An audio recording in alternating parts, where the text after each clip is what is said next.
Bom dia, sejam bem-vindos a mais uma live de sábado. Meu nome é Lidiane, estou todo sábado aqui às 7 da manhã para trazer uma palavra do Senhor. Eu peço que vocês compartilhem essa live e passem adiante a palavra de Deus. E hoje nós vamos falar sobre as maquinações de Satanás, e quanto esse mundo. O título é esse, mas na verdade são pequenas coisas que tomam o nosso tempo. E eu vou ler um trecho para vocês de Salmos 141, capítulo 141, do versículo 4 ao 5. Ele fala assim, ó: não inclines o meu coração para o mal, nem para se ocupar de coisas más, com aqueles que praticam iniquidade, e não comam de suas delícias. Eu vou ler na Nova Versão Internacional, que ele fala assim, ó: não permitas que o meu coração se volte para o mal, nem que eu me envolva em práticas perversas com os malfeitores, que eu nunca participe dos seus banquetes.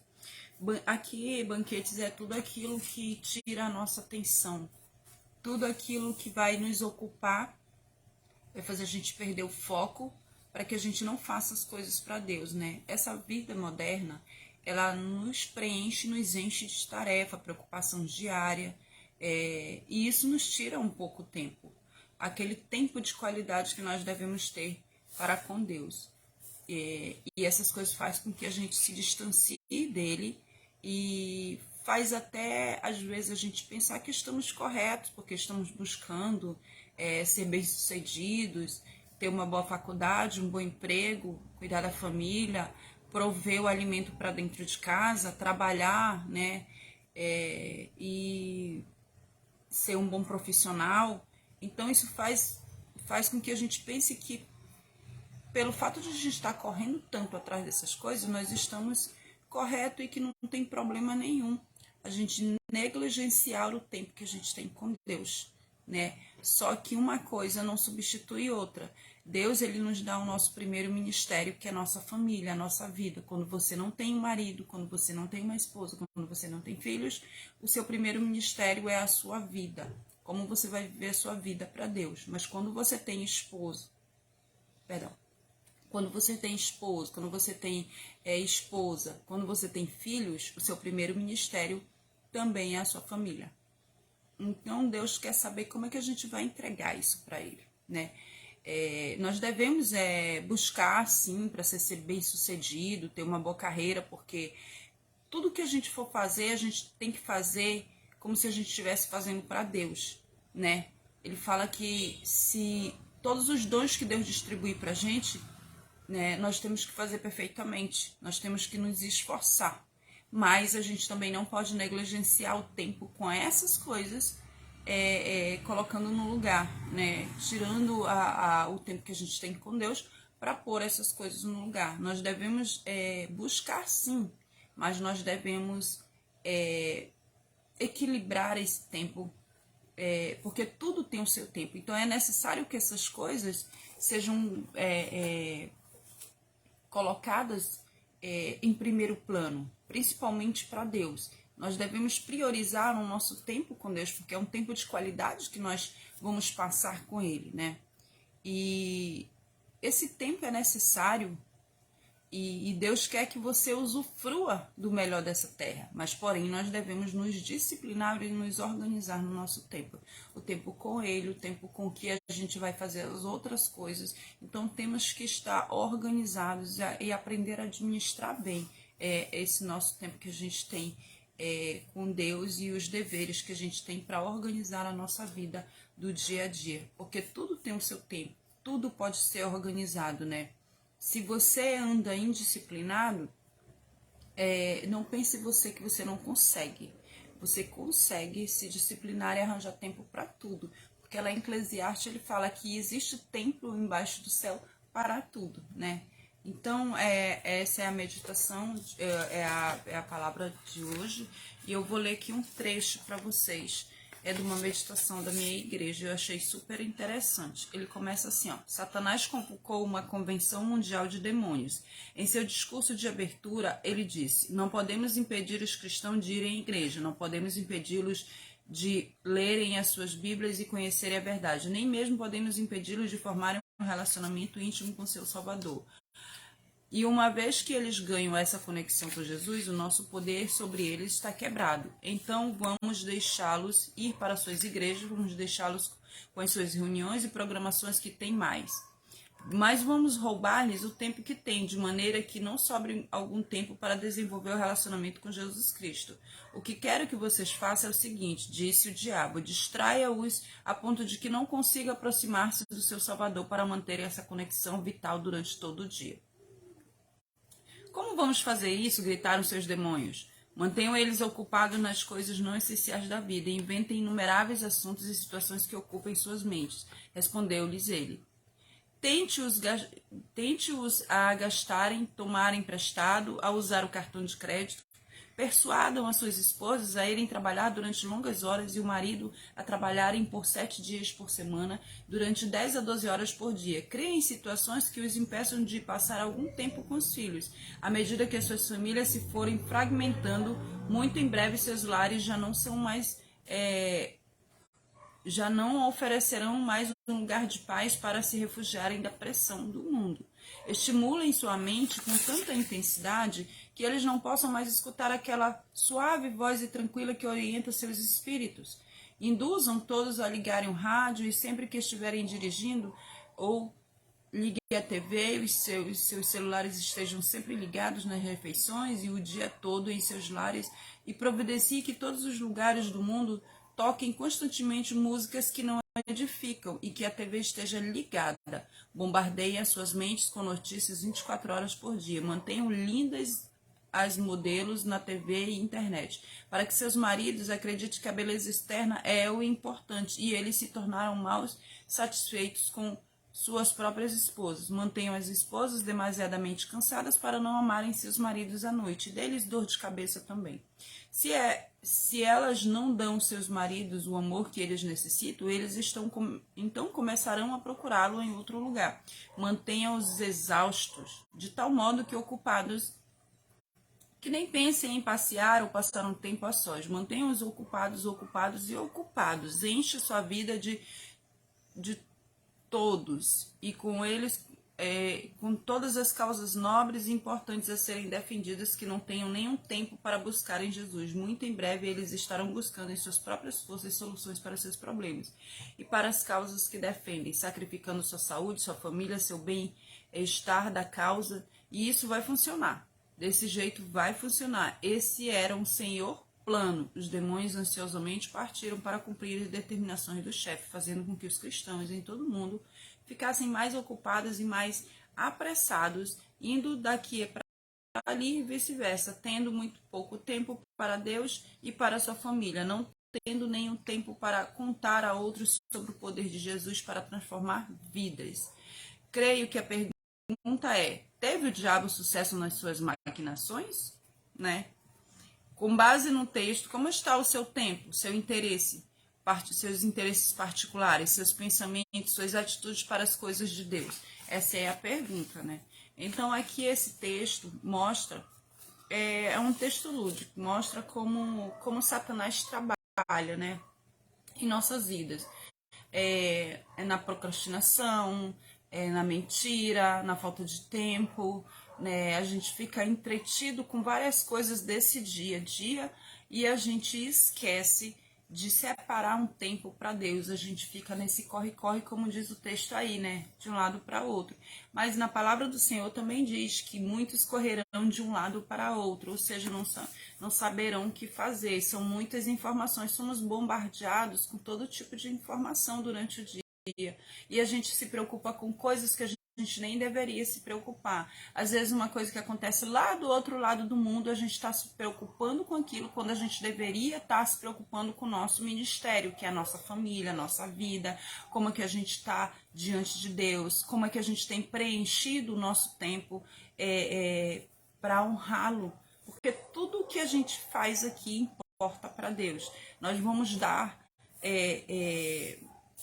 nós vamos responder por todas as palavras que nós dissermos, por todos os atos que a gente cometer diante de Deus, diante dos homens, né? Então a gente precisa se guardar, a gente precisa arranjar um tempo para a gente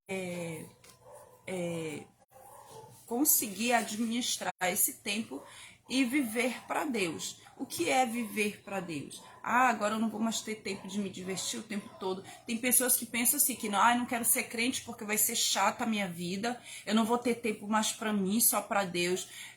Quando você entende que o tempo que você tem para Deus é o mesmo tempo que você tem para a sua vida, que você está investindo na sua vida, você vai viver muito mais feliz, porque quando você vive uma comunhão com Deus, você aprende a ter gratidão por absolutamente tudo que Deus lhe dá, o fôlego da vida, a sua saúde, o seu trabalho, o seu carro, a sua casa, os seus filhos.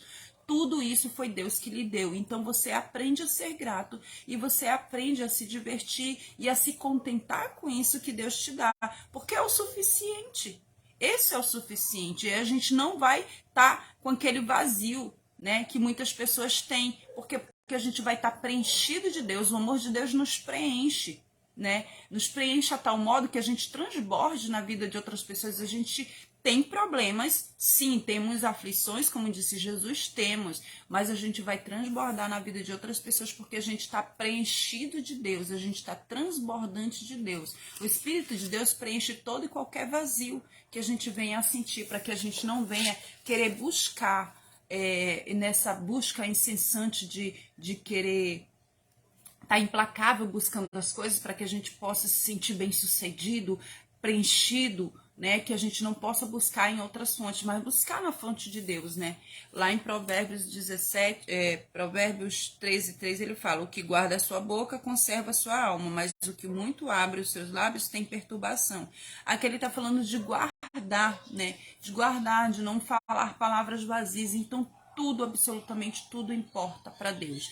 Desde as palavras que a gente faz até o tempo que a gente arranja para Ele, né? Então, quando a gente guarda a nossa boca, a gente conserva a nossa alma. Então, tudo que a gente faz conserva a nossa alma.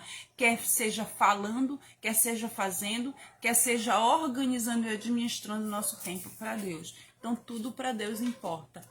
Provérbios 17:27 fala assim: retenha as suas palavras o que possui o conhecimento, e o homem de entendimento é de precioso espírito. Ou seja, quando você busca entendimento em Deus, você tem um espírito precioso e você consegue se sentir alegre com isso. Você se sente preenchido com isso.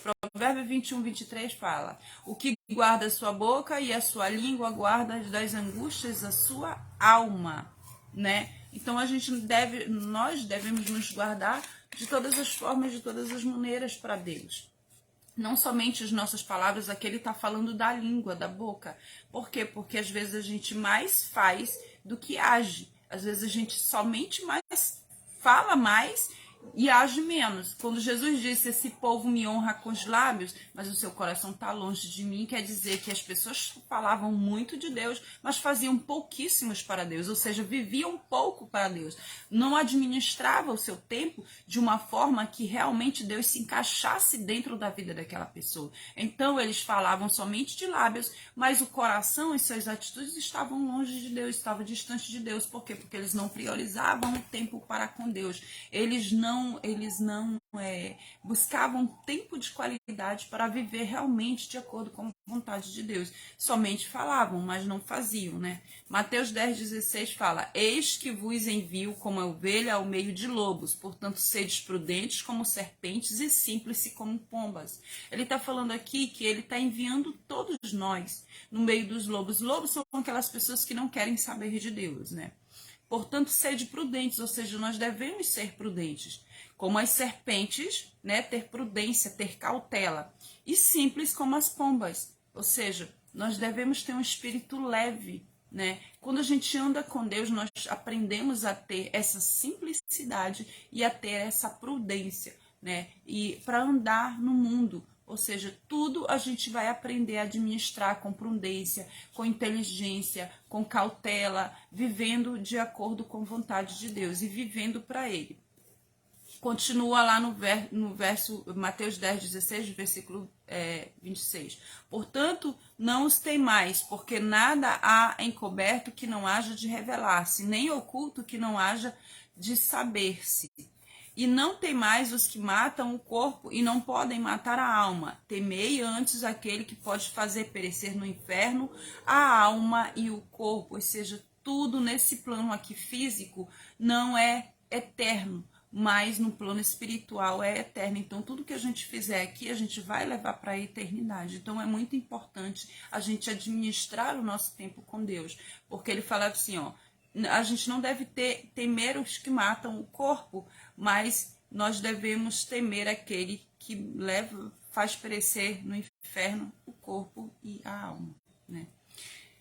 Verso 32 e 33 ele fala, portanto, qualquer que me confessar diante dos homens, eu confessarei diante do meu Pai. Isso aqui é uma atitude de administração de tempo. Você teve tempo para confessar que Senhor Jesus Cristo é o Senhor e Salvador da sua vida, né? Confessar diante do meu Pai que está no céu. Mas qualquer que me negar diante dos homens, eu negarei também diante do meu Pai que está no céu. Às vezes a gente nem precisa negar de palavras, mas a gente nega de atitude. Por quê? Porque a gente se recusa a viver para Deus. A gente fica dando desculpa. Eu tenho que trabalhar, eu não tenho tempo para pregar a palavra, eu não tenho tempo para falar de Deus, eu não tenho tempo para viver para Deus. Pregar a palavra não significa somente abrir a boca e falar da palavra de Deus, mas viver de acordo com a vontade dele, de acordo com seus princípios e suas leis.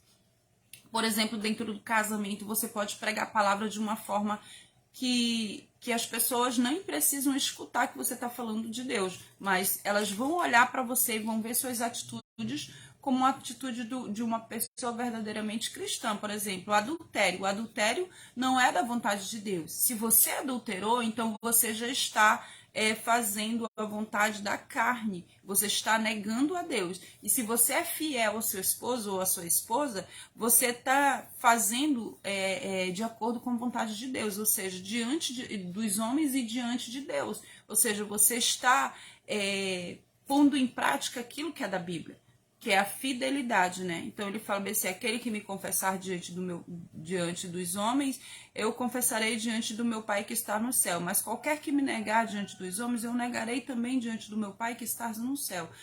Ele está falando aqui não só de atitude dos lábios, mas de tudo que a gente fizer importa para Deus. O seu tempo, o que você faz no seu trabalho, na sua casa, na sua faculdade, onde quer que você esteja. João 8, 43, 47, ele fala, porque não entendeis a minha linguagem. Ele está fazendo uma pergunta, por que vocês não entendem a minha linguagem? Porque não podes ouvir a minha palavra. Vós tendes por pai o diabo, e quereis satisfazer os desejos do vosso pai. Ele foi homicida desde o princípio e não se firmou na verdade, porque não há verdade nele. Quando fala, ele profere mentira, fala do que lhe é próprio, porque é mentiroso e pai da mentira. De quem que ele está falando? Do diabo. Então, tudo que sair da nossa boca tem que sair de acordo com a vontade de Deus. Quando a gente fala mentiras, a gente está falando de acordo com o pai da mentira. E o diabo e o Satanás não é o nosso pai. O nosso pai é Jesus. Então, a gente tem que aprender a andar de acordo com a vontade dele, administrar o nosso tempo, as nossas palavras, as nossas ações, as nossas atitudes de acordo com a vontade de Deus. Nós temos que nos encaixar, né, dentro do evangelho. A nossa vida tem que estar... as pessoas têm que olhar para a gente e olhar para a Bíblia e ver uma mesma coisa, uma mesma coesão, uma mesma coerência.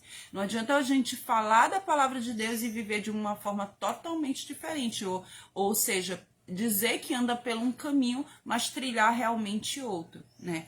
Então, ele está falando aqui que aquele que fala da mentira, fala do que lhe é próprio, né? Que é do pai da mentira. Aí, mas porque vos digo a verdade, não me credes. Quem dentre vós me convence do pecado? Né? Senão o Espírito de Deus, né? E se vos digo a verdade, por que não credes? Quem é de Deus, escuta as palavras de Deus. Por isso vos não escutai, porque não sois de Deus. Ele está falando, aqui Jesus está falando com aqueles mestres da lei. porque Jesus falava e eles não escutavam absolutamente nada, ou seja, eles estavam servindo a Satanás. Em vez dele pegar o tempo deles, administrarem e viverem de acordo com a vontade de Deus, eles estavam vivendo de acordo com Satanás. E aí Jesus disse, porque quando eu falo com vocês, vocês não acreditam em mim, né? Vocês não escutam a minha palavra porque vocês não são de Deus. Por isso que vocês não escutam a palavra. Vocês estão falando da mentira. Ou seja, vocês estão sendo guiados pelo pai de vocês, que é o pai da mentira, que é diabo, que é Satanás, né? Então, aquele que anda na mentira, aquele que anda na arrogância, aquele que anda na falta da vontade de Deus, ele anda com Satanás. Então, se a gente quer ser chamados filhos de Deus, se a gente quer ser chamados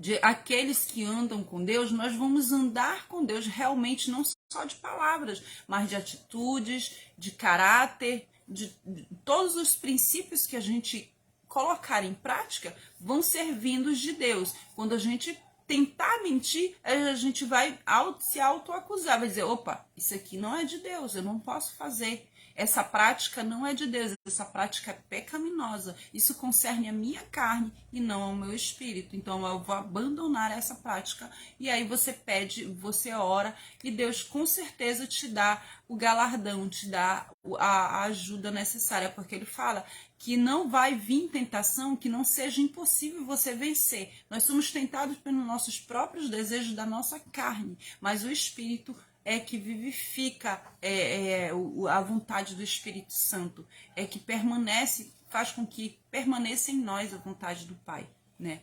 Em Efésios 5:15 ele fala, portanto, vede prudentemente como andais, não como nécios, mas como sábios, ou seja, nós devemos ser prudentes em como nós vamos trilhar a nossa vida cristã, em como nós vamos caminhar com Cristo, como nós vamos dividir as nossas tarefas, administrar o nosso tempo que a gente tem aqui nessa terra, que a gente acha que é muito longo, mas não é. A nossa vida passa num abrir e piscar de olhos, né? Então ele fala, portanto, vede prudentemente como andais, não como nécios, mas como sábios, né? Não como tolos, mas como sábios. Isso ele fala lá em Efésios. Eu vou abrir aqui na Nova Versão Internacional para vocês entenderem melhor. Efésios 5:15.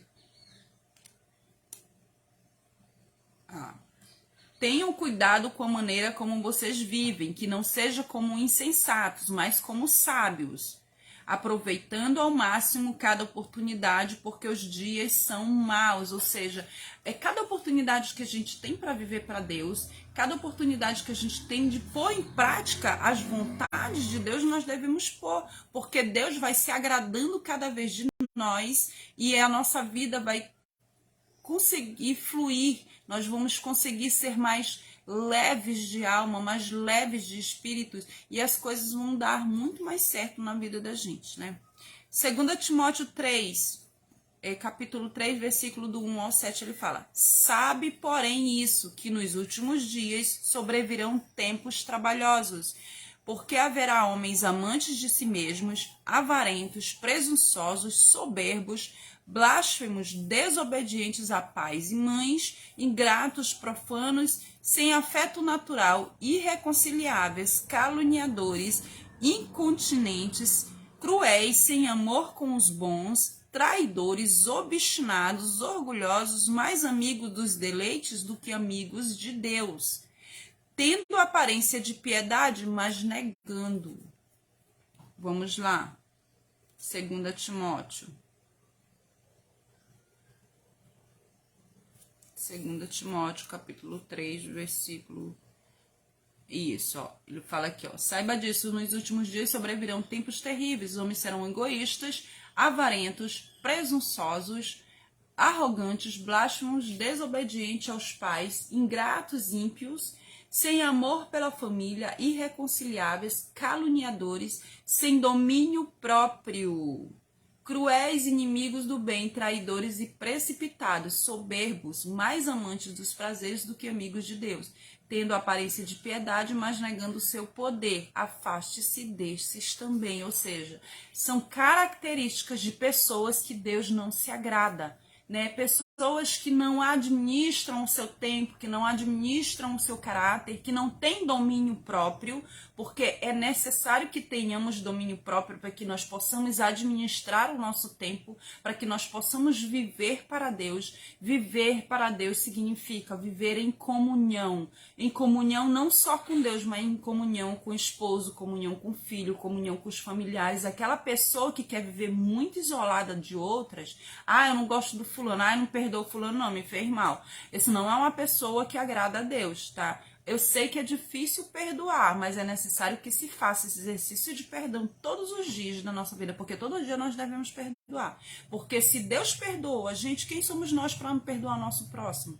Então isso é um exercício, né, que a gente vai fazendo diariamente, e com certeza isso, com o passar do tempo, vai fluindo muito mais facilmente, né? Então, ele fala aqui em 2 Timóteo que nos últimos tempos viriam tempos terríveis. Os homens seriam egoístas, pensando somente em eles. Avarentos, amor ao dinheiro mais do que amor a Deus. Presunçosos, se achando, a vida é minha, eu faço o que eu quiser, né? Não tenho que viver para pastor, para ninguém, não tenho que dar dízimo, não tenho... Não, tudo que a gente faz é para Deus, não para os homens, porque se a gente fizer olhando para os homens, a gente nem consegue fazer, porque somos ingratos, não só as outras pessoas, mas nós mesmos somos ingratos. Tudo que Deus nos dá, a gente tem mania às vezes de esquecer o que Deus fez pela gente. Arrogantes, blasfemos, ou seja, vão blasfemar de Deus, não, desobediente aos pais, não obedecem aos pais, né? Ingratos, já falei, né? São pessoas ingratas, pessoas que não têm gratidão por Deus, não têm gratidão pelo próximo, que o próximo fez por ele. Ímpios, aquele que não quer nada com Deus, sem amor pela família, não estão nem aí, marido trai esposa, esposa trai marido, aí vem com aquela frase de que chifre trocado não dói, isso não é da vontade de Deus. Então são pessoas que não têm amor pela família, não honram a própria família, sendo que a família é o primeiro ministério que Deus nos dá. Se a gente não cuidar bem da nossa família, como é que a gente vai estar... como é que eu posso dizer? Como é que a gente vai estar diante de Deus? Como é que a gente vai estar justificado? Essa é a palavra que eu estava procurando, diante de Deus, né? Irreconciliáveis, aquelas pessoas que não querem se reconciliar com ninguém, não querem perdoar ninguém. Caluniadores, ou seja, pessoas que caluniam as outras só para querer estar certa, né? Sem domínio próprio eu já falei, quando a gente não tem domínio próprio, a gente não consegue dominar absolutamente nada na vida da gente. Tem um versículo, que eu não lembro agora a passagem, mas ele fala assim, que uma pessoa sem domínio próprio é igual uma cidade sem muros, ou seja, ela tá, isso é em Provérbios, gente, tá? É em Provérbios, não lembro o livro, não lembro o capítulo, mas é em Provérbios. Uma pessoa que não tem domínio próprio, ela está desprotegida, é como uma cidade sem muros, ou seja, né, qualquer coisa pode atacá-la. A mesma coisa somos nós sem domínio próprio. Qualquer coisa que venha nos atacar, a gente vai se sentir atacado, né? Inimigos do bem, pessoas que não querem entender o que é o bem de Deus, traidores, precipitados, soberbos. Precipitados é aquelas pessoas que ficam acusando os outros sem saber o que está falando, o que está fazendo, né?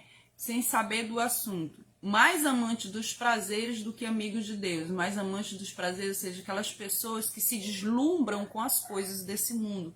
Quando Paulo escreveu o Evangelho, ele escreveu assim, ó, que a gente deve ser como um soldado, que nós devemos buscar o reino de Deus como se fôssemos um soldado, como se, também se tivéssemos, ele faz alusão a um atleta, aquele atleta que corre, sabe?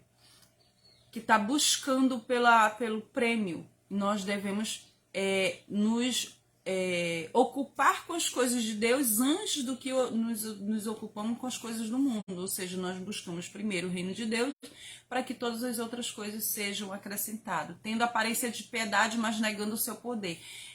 Muitas pessoas vão ter, vocês vão olhar, ou a gente mesmo vai olhar, e às vezes a gente pode ser até a gente mesmo isso. Ter aparência de piedade, achando que é bonzinho. Os bonzinhos não entrarão no reino dos céus, tá, gente? Nem todo aquele que diz Senhor, Senhor entrará no reino dos céus. Então, nós devemos vigiar, não a vida alheia, mas a nossa.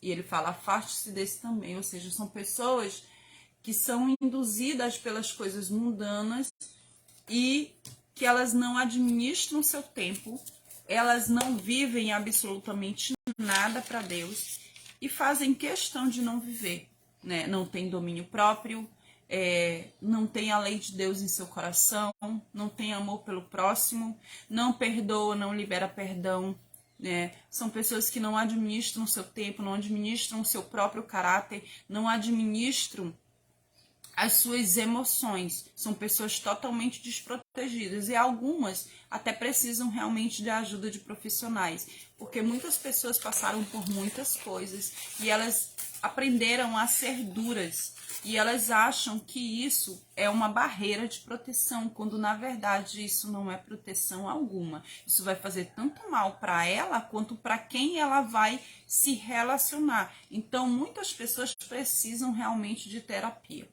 né? Eu tô falando assim, não de terapia, é como se todas as pessoas fossem loucas, mas ajuda profissional mesmo, ajuda para você aprender a lidar com os seus problemas, para poder lidar com as questões do dia a dia. E essa ajuda, em primeiro lugar, não vem somente dos profissionais que Deus deixou, né, dos psicólogos, mas de Deus, né? O primeiro psicólogo, o único psicólogo que vai curar a gente de todas as coisas que a gente já absorveu, de todos os problemas que nos contaminaram, é Jesus. É a gente arranjando esse tempo para Ele, tirando tempo de qualidade para viver com Jesus. Porque todas as coisas vão ser organizadas, todas as coisas vão começar a se encaixar dentro da sua cabeça. Você vai começar a liberar perdão, a aprender a liberar perdão. Você vai começar a aprender a lidar com situações extremamente difíceis que você antes não conseguia lidar. E você vai conseguir lidar com isso de uma forma com tranquilidade, né? Quando Jesus disse, no mundo vocês terão aflição, tende bom ânimo, pois eu venci o mundo, ele está falando assim, olha, vocês vão ter problemas, mas se vocês me buscarem, vocês vão conseguir administrar tudo isso e passar, né, por isso. Então, é necessário que nós busquemos, que nós administremos o nosso tempo para com Deus. E quando eu falo de administrar o nosso tempo com Deus, eu não estou falando só de nós, homem, diante de Deus, mas a gente está falando também de dar tempo para sua esposa, tirar um tempo de qualidade com o seu filho, porque quando você tira um tempo de qualidade com sua esposa ou com seu esposo, você está tirando um tempo de qualidade para com Deus, para honrar a Deus, porque se você está honrando o seu casamento, você já está honrando a Deus. Se você está honrando seus filhos, você já está honrando a Deus. Se você está honrando o seu profissionalismo, o tempo que você tira para ser um profissional realmente aplicado, qualificado, você também está fazendo isso como para Deus. Ele fala que nós devemos fazer tudo como se estivesse fazendo para Deus e não para os homens, né? Porque quando a gente está com os olhos fitos nos homens, a gente consegue se decepcionar muito mais fácil. Mas quando a gente está com os olhos fixados em Deus, fazendo as coisas como se fosse para Deus, a gente tem uma sensação de gratidão, de dever cumprido, que a gente fez tudo que estava ao nosso alcance e que foi suficiente, que foi necessário, e a gente aprende a não procurar desculpas para não fazê-lo com excelência, né? Então tudo que a gente vai fazer, a gente tem que fazer com excelência. Só um minutinho que eu vou procurar um versículo aqui para me falar para vocês. Colossenses 3:23, ele fala assim: Tudo o que fizerem, faça de todo o coração, como para o Senhor e não para os homens. Colossenses 3:23. Então, tudo que a gente fizer, a gente tem que fazer com o coração, pensando em Deus. Eu estou fazendo isso aqui para Deus. Eu estou honrando Deus com essa tarefa que eu estou fazendo. Eu estou fazendo um café para o meu esposo, mas eu estou fazendo como se fosse para Deus. Ah, mas o meu esposo brigou comigo. Ah, mas ele não merece. Mas Deus merece. Vou limpar a minha casa como se estivesse fazendo para Deus. Vou para o meu trabalho. Vou, por exemplo, limpar um setor dentro da minha área de trabalho que não tem nada a ver com a minha função, mas eu estou fazendo como se fosse para Deus. Não esperando do homem que ele venha te gratificar. Porque a gratidão de tudo que a gente faz nessa vida vem de Deus. É Ele que vai nos dar o galardão. Tudo que a gente fizer, é Ele que vai nos gratificar. Né? A palavra de Deus, a Bíblia, é cheio de promessas. E essas promessas serão cumpridas na nossa vida. Então, tudo que a gente fizer, a gente tem que fazer para Deus, como para o Senhor, e não para os homens. Porque se a gente fizer realmente como para os homens, a gente vai se decepcionar, a gente vai se frustrar e a gente não vai mais querer fazer absolutamente nada. Então, ele fala lá em Jeremias 38:9 também, ó. O rei, Senhor meu, estes homens agiram mal em tudo, quanto fizeram a Jeremias o profeta, lançando-o na cisterna, de certo, morrerá de fome no lugar onde se acha, pois não há mais pão na cidade.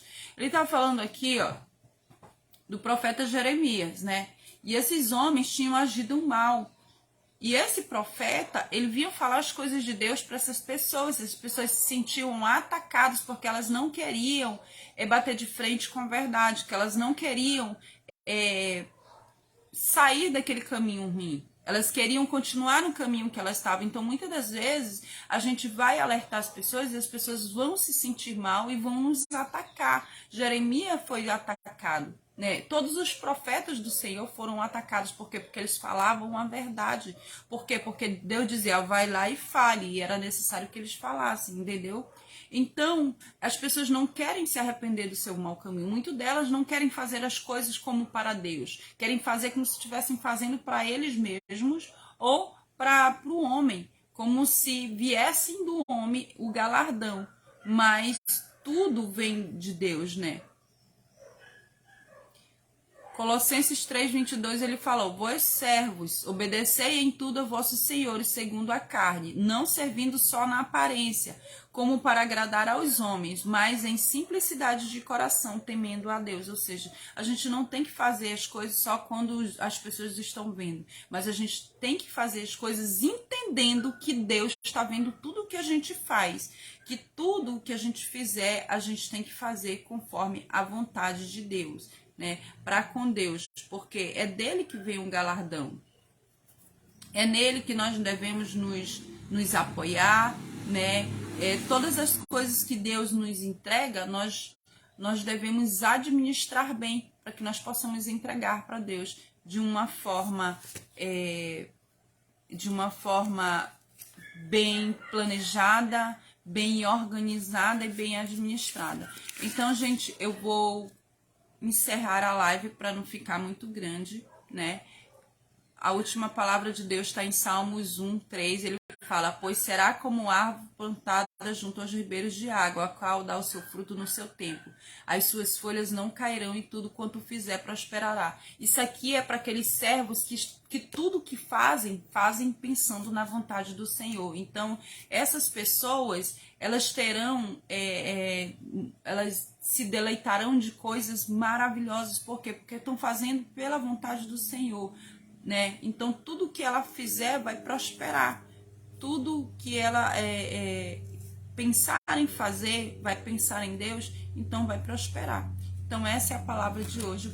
Peço que vocês compartilhem essa live. Até o próximo sábado, se assim Deus permitir. Amo vocês em Cristo. Tchau.